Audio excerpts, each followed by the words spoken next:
Hello students, कैसे हैं आप। मैं हरीश पारासर आज की इस वीडियो क्लास में आपके लिए लेकर आ रहा हूं विद्युत से संबंधित कुछ जानकारी। आज मैं आपको जो बताने वाला हूं ना, ये सारी जानकारी आप पूर्व कक्षाओं में पहले पढ़ चुके हैं और आपको याद भी होगा, लेकिन फिर भी कक्षा 10वीं के विज्ञान में ये जानकारी पढ़ने से पहले हम इसका एक बार पुनरावलोकन अवश्य करेंगे। विद्युत क्या होता है? आपने देखा होगा कि आज हमारे जीवन की हम कल्पना विद्युत के बिना बिल्कुल भी नहीं कर सकते। विद्युत के बिना ना हमारी टीवी चलेगी, ना हमारे मोबाइल चलेंगे, ना हमारे पंखे चलेंगे, कुछ भी नहीं चलेगा। हम एक कदम भी बिना विद्युत के एक आगे बढ़ा सकते हैं। ये इतनी जो महत्वपूर्ण चीज़ें, इसकी खोज कैसे हुई, ये हमें जानना आवश्यक है। आप जानते ही होंगे कि कोई भी जो खोज होती है उसके पहले कुछ प्राकृतिक घटनाएं होती है। उन प्राकृतिक घटनाओं से जो इंसान होता है पहले तो उनसे डरता है, लेकिन धीरे धीरे अपने ऑब्जर्वेशन के बल के ऊपर और अपने सोच के बल के ऊपर वो इन घटनाओं के बारे की जानकारी निकालने का प्रयास करता है। एक बार जब उसे इन घटनाओं की जानकारी हासिल हो जाती है, फिर वो इस जानकारी का उपयोग अपनी लाइफ स्टाइल को परिवर्तन करने में करता है। विद्युत के साथ भी ऐसा ही कुछ हुआ है। विद्युत के साथ क्या हुआ देखो। विद्युत में आपने देखा होगा कि जब भी हम ऊनी कपड़े या पॉलिस्टर के कपड़ों को अंधेरों में उतारते हैं या सामान्य लाइट में भी उतारते हैं तो हमें चट चट की ध्वनि सुनाई देती है और हमारे बाल जो होते हैं वो खड़े हो जाते हैं। अंधेरे में तो आप चट चट की ध्वनि के साथ चिंगारी भी देख पाते होंगे, देखिए ना। इसी के अलावा आप लोगों ने बर्थडे के ऊपर, अपने दोस्तों का बर्थडे तो मनाते ही हैं, उस बर्थडे में जो गुब्बारे होते हैं उन गुब्बारों को आपने अपने बालों से घीस कर और दीवारों पर ज़रूर चिपकाया होगा। चिपकाया कि नहीं चिपकाया? नहीं चिपकाया तो इस बार ज़रूर चिपकाइएगा। और एक ऑब्जर्वेशन आप लोगों ने किया होगा, जब भी आप अपने सूखे बालों में कंघी करते हैं तो आपके बाल कंघी के साथ चिपक जाते हैं। आपको पता है ऐसा क्यों होता है? शायद आपको पता हो, लेकिन हम इन्हीं के बारे में कुछ जानकारी आज जानने का प्रयास करेंगे।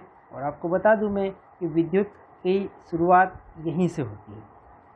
ये तो बड़ी छोटी छोटी घटनाएं हैं, लेकिन एक बड़ी घटना भी आपने देखी होगी, आकाशीय बिजली, जिसे हम तड़ित भी कहते हैं। देखी नहीं? ये तो बड़ी खतरनाक होती है, इंसान इनसे डरता भी था। इसके भी पीछे का जो कारण है वो यही है जो आपके ऊनी कपड़ों से चट चट की आवाज़ आने का कारण।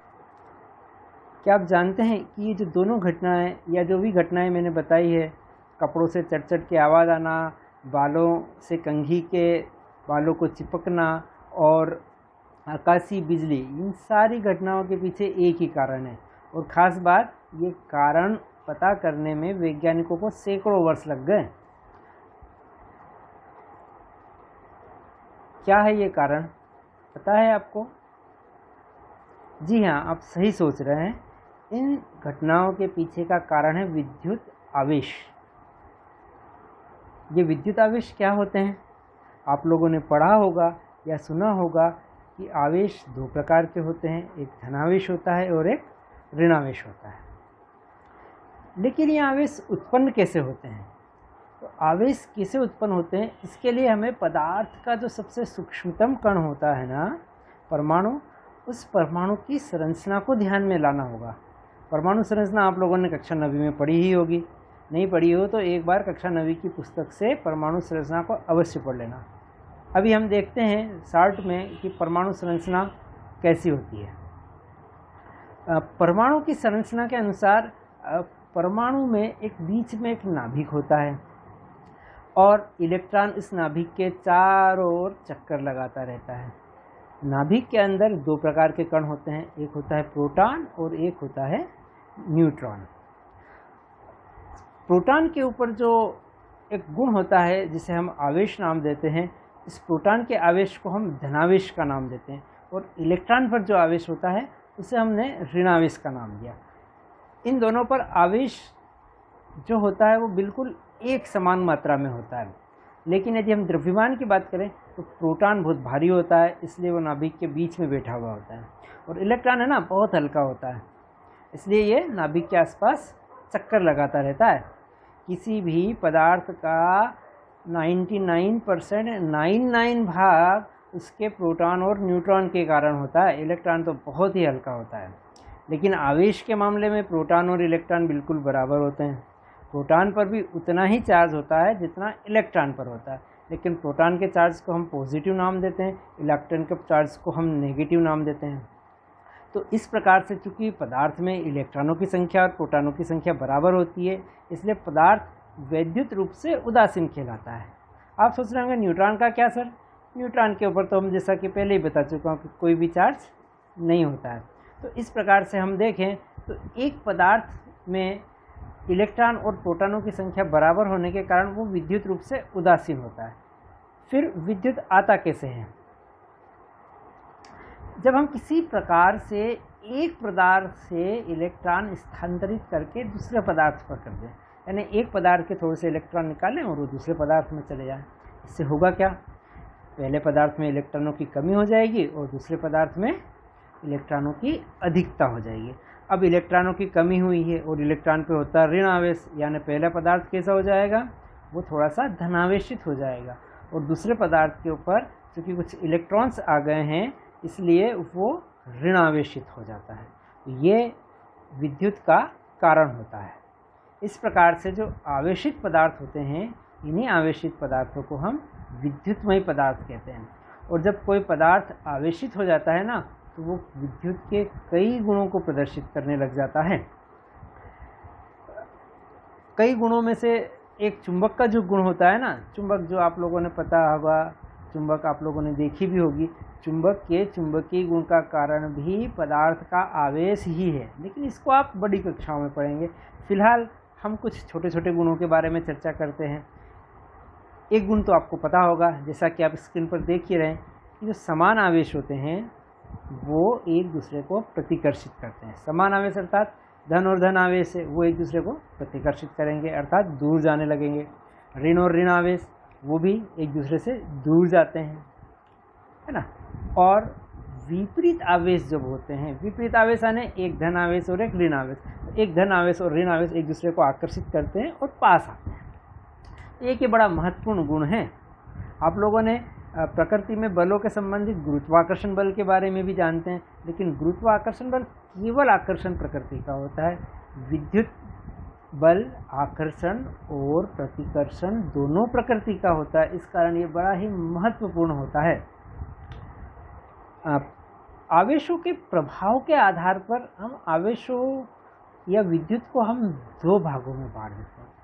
एक को हम नाम देते हैं स्थिर विद्युत और एक को हम नाम देते हैं धारा विद्युत। स्थिर विद्युत क्या होता है?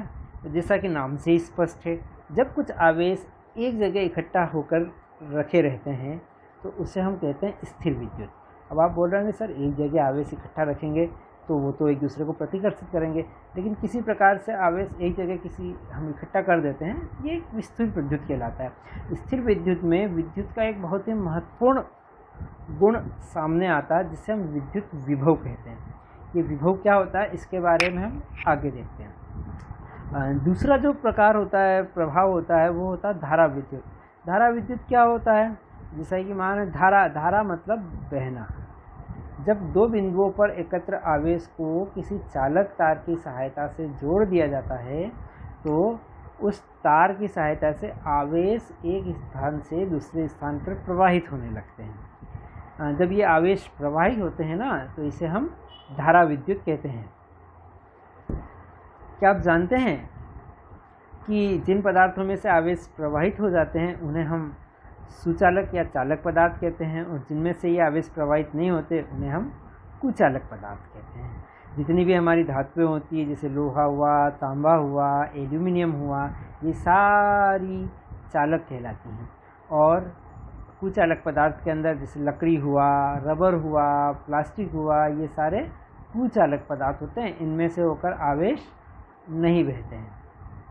एक बात और, ठोस चालकों में सामान्यतः जो है ऋण आवेश अर्थात जो इलेक्ट्रॉन होते हैं ना वही प्रवाहित होते हैं। धन आवेश तो जैसा मैंने पहले बता ही चुका हूँ कि वो बीच में बैठे हुए रहते हैं, वहाँ से हिलते भी नहीं है। क्यों? बहुत भारी है ना, इसलिए। और ये जो इलेक्ट्रॉनों का प्रवाह होता है ना, ये कम विभव से अधिक विभव की ओर होता है, जबकि जो धनावेश का प्रवाह होगा वो अधिक विभव से कम विभव की तरफ होता है। इसके बारे में और अधिक जानने का प्रयास करते हैं। सबसे पहले तो हम यही जानने का प्रयास करते हैं कि ये विभव क्या बला है। विभव को जानने से पहले हम लोग एक उदाहरण लेते हैं पानी का। आप यहाँ पर दो पात्र देख रहे होंगे, एक पात्र ए और एक पात्र बी। क्या आप मुझे बता सकते हैं किस पात्र में पानी की मात्रा ज़्यादा है और किस पात्र में पानी का स्तर ज़्यादा है? बिल्कुल सही, जैसा कि स्पष्ट हो रहा है चित्र से है कि जो ये आपका ए पात्र है इसमें पानी की मात्रा ज़्यादा है, और जो ये बी पात्र है इसमें पानी की मात्रा कम है, लेकिन इसमें पानी का जो स्तर है वो ज़्यादा है। तो इसी प्रकार जैसे किसी पात्र में जल का जो स्तर होता है वो जल की मात्रा के साथ साथ पात्र के आकार के ऊपर भी निर्भर करता है, उसी प्रकार किसी पदार्थ का जो विभव होता है वो आवेश की मात्रा पर निर्भर करता है, और आवेश की मात्रा के साथ साथ उस पदार्थ की आकृति पर भी निर्भर करता है। सीधे सीधे शब्दों में हम ये कह सकते हैं कि जो विभव होता है ये विद्युत का स्तर होता है, विद्युत के स्तर को बताता है। किसी पदार्थ में आवेश का मान जितना ज़्यादा होगा उसका विद्युत विभव उतना ही ज़्यादा होता जाता है, और जितना आवेश का मान कम होता है उतना ही उसमें विभव का मान कम होता जाता है। अब यदि हम वापस उसी स्क्रीन पर जाते हैं, ये जो हमारे दोनों ए और बी पात्र है, इन ए और बी दोनों पात्रों को हम किसी नली की सहायता से जोड़ दें, और पानी नली की सहायता से जब जोड़ देंगे तो पानी इसमें एक पात्र से दूसरे पात्र में प्रवाहित होगा। क्या आप मुझे बता सकते हैं कि पानी ए से बी की तरफ जाएगा कि बी से ए की तरफ आएगा? बिल्कुल सही कहा आपने, अनुभव से स्पष्ट है कि पानी बी से ए की तरफ जाएगा, लेकिन अभी थोड़ी देर पहले आपने बताया था कि सर ए में पानी ज़्यादा है और बी में पानी कम है, लेकिन यहाँ पर बी में पानी का स्तर ज़्यादा होने के कारण वो ए की तरफ प्रवाहित हो रहा है। तो पानी ज़्यादा है या कम है उससे फ़र्क नहीं पड़ता है कि पानी किधर प्रवाहित होगा। पानी का स्तर कहाँ ज़्यादा है उससे ये हमें पता चलता है कि हम यदि दो पात्रों को जोड़ देंगे, उनमें पानी को प्रवाहित होने देंगे तो पानी किधर प्रवाहित होगा, ये निर्भर करता है पानी के स्तर के ऊपर। ऐसे ही जिस प्रकार पानी हमेशा अधिक स्तर से निम्न स्तर की तरफ बहता है, वैसे ही आवेश हमेशा अधिक विभव वाले पदार्थ से कम विभव वाले पदार्थ की ओर प्रवाहित होते हैं। आवेश मतलब धनावेश, धनावेश हमेशा अधिक विभव से कम विभव की ओर प्रवाहित होंगे, और प्रवाहित कब होंगे? जब उन्हें किसी प्रकार से एक चालक तार की सहायता से जोड़ देते हैं। तो ये विभव एक ऐसी राशि है जो आवेश के ऊपर निर्भर करती है, और हमें उससे ये पता चलता है कि जब हम दो आवेशित पदार्थों को जोड़ देंगे तो आवेश किस ओर से किस ओर प्रवाहित होंगे। है ना विभव मज़ेदार चीज़। विभव का जो मात्रक होता है ना, ये वोल्ट होता है। वोल्ट नाम तो आप लोगों ने सुना ही होगा, वोल्टेज नाम से आप परिचित भी हैं। तो विभव वोल्टेज इसका मात्रक होता है, और विभव ज़्यादा है मतलब वोल्ट ज़्यादा है, जैसा कि हम जानते ही हैं। दूसरी बात हमने यहाँ देखी थी कि आवेश, जब हम दो अलग अलग बिंदु आवेशों को या किसी भी प्रकार के आवेशित पदार्थों को किसी तार की सहायता से, चालक तार की सहायता से जोड़ देते हैं, तो आवेश, धनावेश अधिक विभव से कम विभव की ओर प्रवाहित होते हैं। जब ये आवेश प्रवाहित होते हैं ना, तो इसको हम विद्युत धारा कहते हैं, या अंग्रेजी में हम इसे बोलते हैं इलेक्ट्रिक करंट, या हम बोलचाल की भाषा में इसे केवल करंट ही बोलते हैं। याद आया ना करंट? कभी लगा? नहीं लगा। यदि आप सुरक्षा रखेंगे तो नहीं लगेगा, और सुरक्षा किस प्रकार से रखना है आज के लिए इस पूरे वीडियो को आप देखेंगे तो ये भी जान पाएंगे कि इलेक्ट्रिक करंट के शॉक से किस प्रकार बचा जाता है। एक बात और मैं यहाँ आप लोगों को बताना चाहूँगा, दो वस्तुओं के विभव का अंतर, या जिसे हम कहें वोल्टेज का अंतर, ये जितना ज़्यादा होता है ना, आवेश भी उतनी तेज़ी से प्रवाहित होते हैं, और ये वोल्टेज का डिफरेंस जितना कम होता, आवेश भी उतना धीरे धीरे धीरे से प्रवाहित होंगे, है ना। आवेश प्रवाहित होंगे यानी करंट, है ना। जितना वोल्टेज का डिफरेंस ज़्यादा होता है करंट भी उतना तेज़ी से प्रवाहित होगा, और जितना वोल्टेज का डिफरेंस कम होता है करंट भी उतना धीमे धीमे ही प्रवाहित होगा, है ना। इसका मतलब क्या हुआ कि वोल्टेज और करंट, गणितीय भाषा के रूप में हम बोलें तो वोल्टेज और करंट एक दूसरे के अनुक्रमानुपाती होते हैं, और इस नियम को हम ओम के नियम से जानते हैं, जिसे कक्षा 10वीं में आप आगे पढ़ेंगे। और एक बात और बताना चाहूँगा कि जो ओम का नियम है ये विद्युत के अंतर्गत सबसे महत्वपूर्ण नियम माना जाता है, लेकिन इसके बारे में आप हमेशा पहले से जानते ही हैं। जानते हैं, बिल्कुल जानते हैं। कभी कभी वोल्टेज ज़्यादा आ जाता है घरों में तो क्या होता है, ज़्यादा करंट बहने के कारण हमारे बल्ब जो होते हैं वो उड़ जाते हैं, हमारी चीज़ें होती हैं वो ख़राब हो जाती है, जल जाती है। क्यों भैया? क्योंकि वोल्टेज ज़्यादा हो गया, करंट भी ज़्यादा फ्लो होने लगता है। और कभी कभी आपने देखा होगा कि वोल्टेज कम आता है, जब वोल्टेज कम आता है तो हमारे जो बल्ब होते हैं बड़े हल्के हल्के से जलने लगते हैं, पंखा धीरे धीरे धीरे घूमने लगता है। क्यों? क्योंकि विद्युत करंट, वोल्टेज कम होने के कारण करंट कम फ्लो हो रहा है, और जब करंट कम फ्लो हो रहा है तो ये सब चीज़ें धीरे धीरे चलने लगती है। यानी कि हम ही जानते हैं कि करंट ज़्यादा तब बहता है जबकि वोल्टेज ज़्यादा, है ना। यानी वोल्टेज और करंट एक दूसरे के अनुक्रमानुपाती होते हैं, और ये एक ओम के नियम के नाम से जाना जाता है।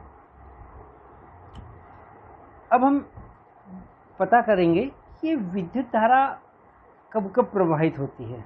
जैसा कि मैंने पिछली स्क्रीन्स में आपको बताया ये कि दो बिंदुओं के बीच जब विभवांतर होता है तभी विद्युत धारा प्रवाहित होती है। यदि दो बिंदुओं के बीच विभवांतर ना हो तो विद्युत धारा प्रवाहित नहीं होगी। ये बिल्कुल वैसा ही है जैसे यदि अपन पानी के जो हमने दो पात्र लिए थे ना, दोनों पात्र में यदि लेवल सेम पे हो और यदि हम उनको जोड़ दें तो क्या पानी इधर से उधर जाएगा? क्या नहीं जाएगा, पानी वहीं के वहीं रहेगा।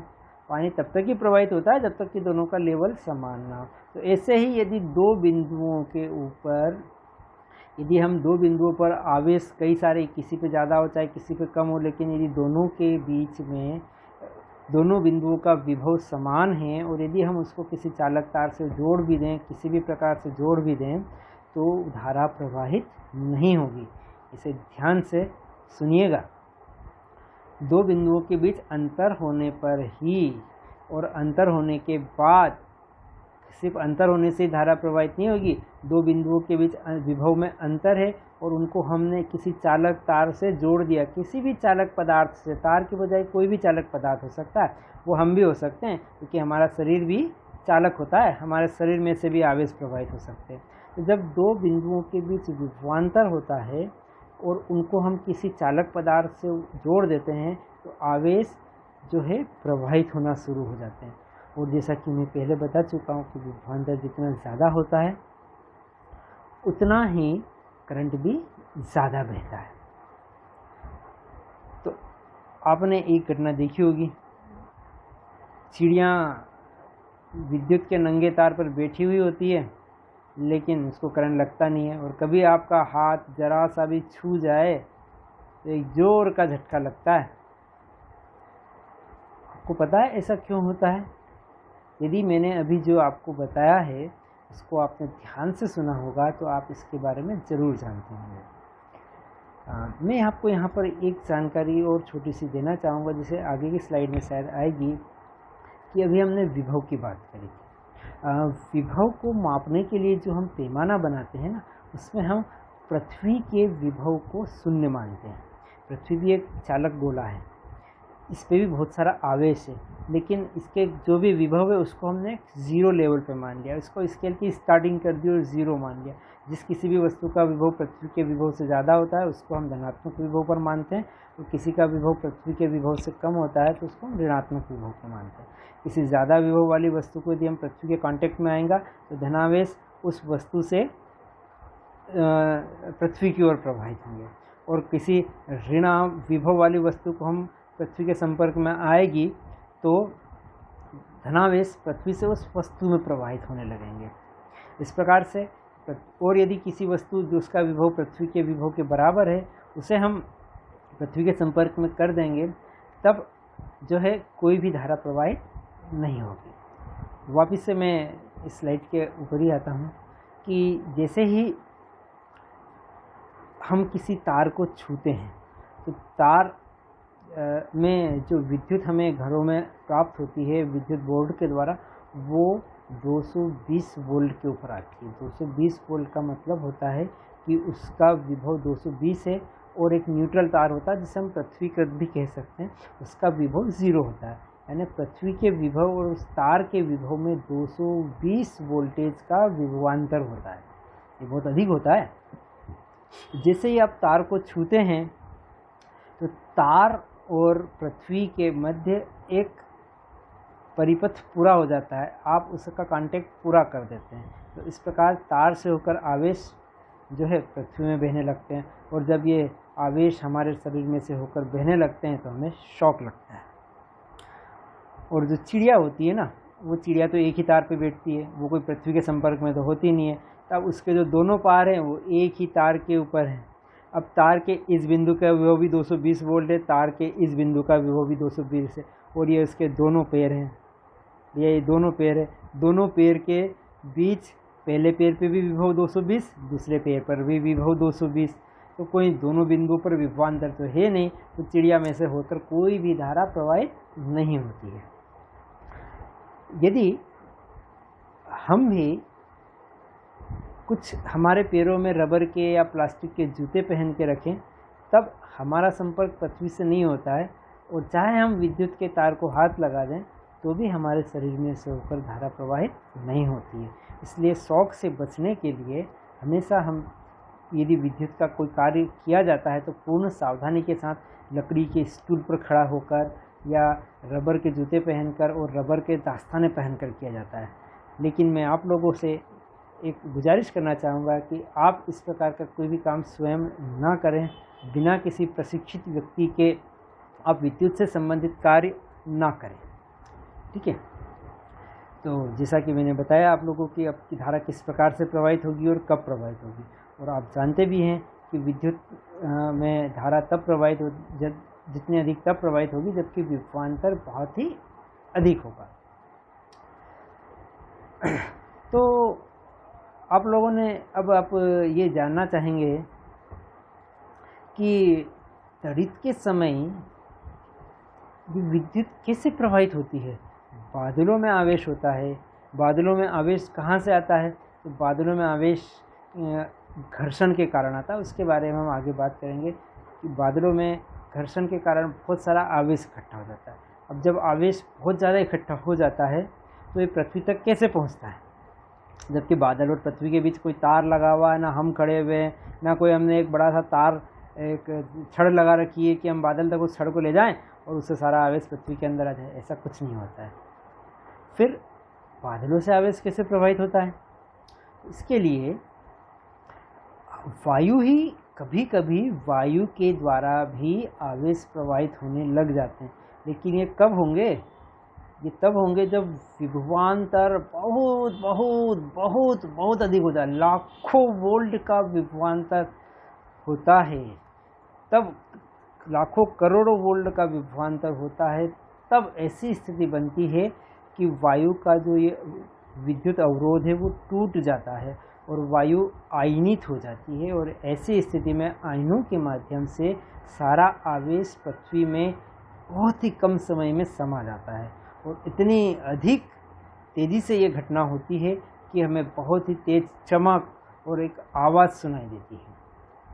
इसका छोटा रूप आप लोगों ने बाइक के स्पार्क प्लग में देखा होगा। बाइक का स्पार्क प्लग आप लोगों ने देखा है ना, जहाँ वो इंजन में लगा हुआ होता है और कभी कभी कुछ इसमें कचरा वगैरह आ जाता है तो मैकेनिक उसे निकाल कर साफ़ कर देता है और वापस लगा देता है। तो बाइक का जो 2 पॉइंट्स होते हैं, वो 2 पॉइंट्स के बीच में भी एक इतना विभवांतर हम उत्पन्न कर देते हैं कि उन दोनों पॉइंट्स के बीच की वायु से होकर जो है एक स्पार्क के रूप में विद्युत धारा प्रवाहित होने लगती। तो वो स्पार्क प्लग के इतनी सी जगह में जो वो विद्युत धारा प्रवाहित होती है ना एक स्पार्क के रूप में, ऐसा ही स्पार्क बादल और पृथ्वी के बीच में होता है। तो आप जान गए होंगे कि बादल से आवेश कैसे नीचे आता है। आगे बढ़ते हैं। ये मैं आपको पहले बता ही चुका हूँ कि पृथ्वी के विभव को हम शून्य मानते हैं और पृथ्वी से जिस वस्तु का विभव अधिक होता है उसे हम धनात्मक विभव पर मानते हैं, और जिसका विभव कम होता है उसे हम ऋणात्मक विभव पर मानते हैं। ये कोई पदार्थ आवेशित कैसे हो जाता है, जो सबसे शुरुआत में हमने जो 2-3 घटनाएं देखी थी, तड़ित से संबंधित या हमारे कपड़ों से संबंधित, ऊनी कपड़ों से संबंधित या बालों से संबंधित, इन सब में आवेशित होने का कारण क्या है? इन सब के जो आवेशित होने का कारण है ना, उसे हम घर्षण विद्युत कहते हैं। घर्षण के कारण एक पदार्थ से दूसरे पदार्थ में इलेक्ट्रॉनों का स्थानांतरण हो जाता है। और जब एक पदार्थ से, मान लीजिए कि हमारे जो ऊनी कपड़े हैं, ऊनी कपड़े जब हमारे शरीर से घर्षण होता है तो कुछ इलेक्ट्रॉन हमारे शरीर से आकर जो है इसमें आ जाते हैं, ऊनी कपड़ों में आ जाते हैं, और हमारे शरीर में जो अब धनावेश हमारे शरीर में भी उत्पन्न हो जाएगा, क्योंकि हमारे शरीर में इलेक्ट्रॉनों की कमी हो जाएगी, वो आवेश हमारे शरीर से होते हुए पृथ्वी में चला जाता है। और जो इलेक्ट्रॉन्स होते हैं जो कि ऊनी कपड़ों पर आ जाते हैं, वो धीरे धीरे बहुत इकट्ठा हो जाते हैं, और जब कभी हमारा संपर्क उन आवेशों से होता है तो वे आवेश, सारे के सारे आवेश हमारे शरीर के द्वारा पृथ्वी के अंदर समाहित हो जाते हैं। ये घटना बहुत तेज़ी से होती है, इसलिए यहाँ पर भी हमें चट चट की आवाज़ आती है, और आप इसमें कभी कभी चिंगारी भी देख सकते हैं। आपका ये प्रश्न भी हो सकता है कि ये जो आवेश है, जब हमने कपड़े पहन रखे, जब हमारे कपड़ों के आवेश पृथ्वी में क्यों नहीं समाये? तो यहाँ मैं बताना चाहूँगा कि जो ऊनी कपड़े होते हैं ये विद्युत के कुचालक होते हैं, इसलिए इसके ऊपर आवेश एक ही जगह इकट्ठे हो जाते हैं, है ना। और जैसे ही हम कभी तो हमारे शरीर में जाते होंगे, लेकिन कभी कभी ये आवेश इतना ज़्यादा इकट्ठा हो जाते हैं कि हमारे संपर्क में आने से ये सारे के सारे एक साथ तेज़ी से पृथ्वी के अंदर समाहित होने लगते हैं और इस प्रकार की ध्वनि करते हैं। बैलून्स को दीवार पर चिपकाना, अपने बालों से घिसना और दीवार पर चिपकाना, उसके पीछे भी यही कारण है। जैसे हम उनको हमारे बालों से घिसते हैं तो क्या होता है कि कुछ ये बैलून आवेशित हो जाता है, और इस आवेशित होने के कारण जैसे हम दीवार के पास ले जाते हैं, ये दीवार के कणों को भी विपरीत प्रकार से आवेशित कर देता है और ये दीवार पर चिपक जाते हैं। तो ये ऐसी छोटी छोटी घटनाएं हैं जिनके पीछे का कारण विद्युत होता है।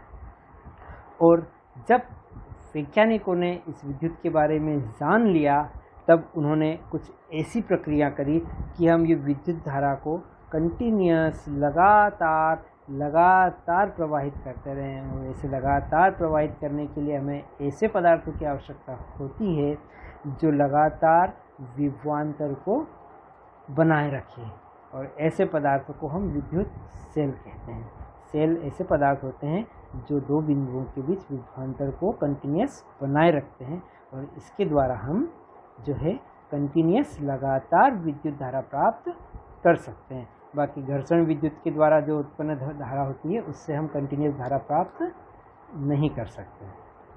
तो हम विद्युत धारा को प्रवाहित करना सीख लिया जब इंसानों ने, तो हम उसके प्रभाव के बारे में भी अध्ययन किया ताकि वो उनका उपयोग कर सकें। तो विद्युत धारा का एक महत्वपूर्ण प्रभाव तो आप सभी लोगों ने देखा ही होगा, वो होता है ऊष्मा उत्पन्न होना। जब भी कोई उपयोग में हम कोई उपकरण लाते हैं तो तार जो है उसका गर्म हो जाता है, वो उपकरण स्वयं भी गर्म हो जाता है। ये विद्युत धारा का ऊष्मीय प्रभाव कहलाता है।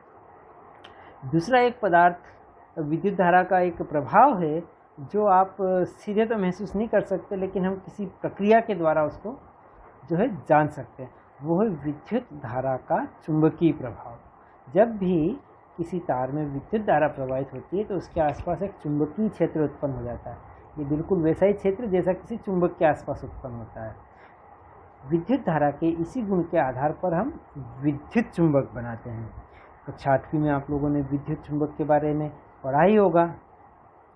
ये विद्युत धारा, जैसे जैसे इन विद्युत चुंबक में विद्युत धारा प्रवाहित होती है, ये चुंबकीय गुण प्रदर्शित करते हैं। हम जितनी अधिक धारा प्रवाहित करेंगे, जितनी प्रबल धारा प्रवाहित करेंगे, ये उतने ही प्रबल चुंबक बन जाते हैं। तो ये दो बहुत ही महत्वपूर्ण प्रभाव है विद्युत धारा के, जिनका कि बहुत ही अधिक महत्व है। विद्युत धारा का जो चुंबकीय प्रभाव है, इसी के आधार पर जो पंखे होते हैं, विद्युत मोटर होती है, इवन आपकी जो इलेक्ट्रॉनिक्स यंत्र होते हैं, सब विद्युत धारा के चुंबकीय प्रभाव के आधार पर ही काम करते हैं। इनके बारे में ये कैसे काम करते हैं ये आप बड़ी कक्षाओं में पढ़ेंगे। विद्युत मोटर के बारे में तो आप कक्षा 10वीं में ही पढ़े रहेंगे कि विद्युत मोटर किस प्रकार से काम करती है, लेकिन आपको अभी सिर्फ इतना याद रखना है कि जो विद्युत मोटर्स होती है वो सारी की सारी विद्युत धारा के चुंबकीय प्रभाव पर काम करती है। तो बच्चों, कैसा लगा आज का आपको ये वीडियो? आज जो मैंने आपको जानकारी दी निश्चित ही आप लोगों को पहले से पता होगी ना? बिल्कुल पता थी, और यदि नहीं पता थी तो इसके बारे में एक बार और आप वीडियो देखें और इस जानकारी को अच्छे से याद रखें और समझें। तो आपने आज क्या क्या जान लिया? रिवाइज करवाया, आवेशों के बारे में रिवाइज करवाया, आवेशों के कारण उत्पन्न विभव के बारे में रिवाइज करवाया, विद्युत धारा के बारे में रिवाइज करवाया। और भी आप इसके बारे में जानना चाहें तो आप अपनी कक्षा 8वीं की विज्ञान विषय के अध्याय 15 का अवलोकन अवश्य करें। अध्याय कक्षा 7वीं में भी विद्युत के बारे में कुछ जानकारी दी हुई है। तो कक्षा 7वीं 8वीं की विज्ञान की किताबें आप अपने छोटे भाई बहन, पड़ोसी, इनसे किसी से भी लेकर आएँ और उसे पढ़ने का प्रयास करें और इन जानकारी को और अधिक पुष्ट करें। आज के लिए इस वीडियो में इतना ही, फिर मिलेंगे। बहुत बहुत धन्यवाद, बहुत बहुत धन्यवाद।